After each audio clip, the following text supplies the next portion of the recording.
Utak ng baboy, pare. Ano pa kayang pwedeng gawin dito? Tara, gawin natin tong katsu curry. Katsu curry cubes, wala na kayo ibang kailangan gawin dyan. Pasagin lang at ilagay sa tubig. Carrots and potatoes. Tayin na lang natin maluto yan, pare. Yung sauce natin, pare, okay na. Luto na rin yung patatas. Gawin na natin yung ating katsu. Utak! Lagyan ng asin. Meron tayong breading station dito. Dahan-dahan, kunin na utak. Lagay sa harina. Itlog na may tubig. Yung sa breadcrumbs. Sa itlog na may tubig uli. Breadcrumbs uli. Tingnan mo. Yan. Dahan-dahan lang prito medyo low fire lang. Para maluto hanggang loob. Utak nuggets yan. Plating na pare. Kanin, sauce. Yan, masarap. Yun. Konting garnish lang. Uy, tikman na yan. Tingnan natin yung loob pare. Sobrang creamy oh. Yan ang the perfect bite. 5 plus 2 equals 7. Ang sarap. Tikman mo na lang. Utak ng baboy. Utak ng baboy.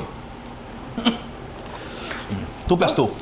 7? Hindi, pero legit pre. Hindi man kayo tumalino dito, masasarap pa naman kayo. At feeling ko, yun naman ang mahalaga. Try nyo. Pare, akin na to. Habang bata pa. Hoy! Cut na! Kanina ka pa ha? Bibilangan kita. 1, 2, 3. Malis ka na!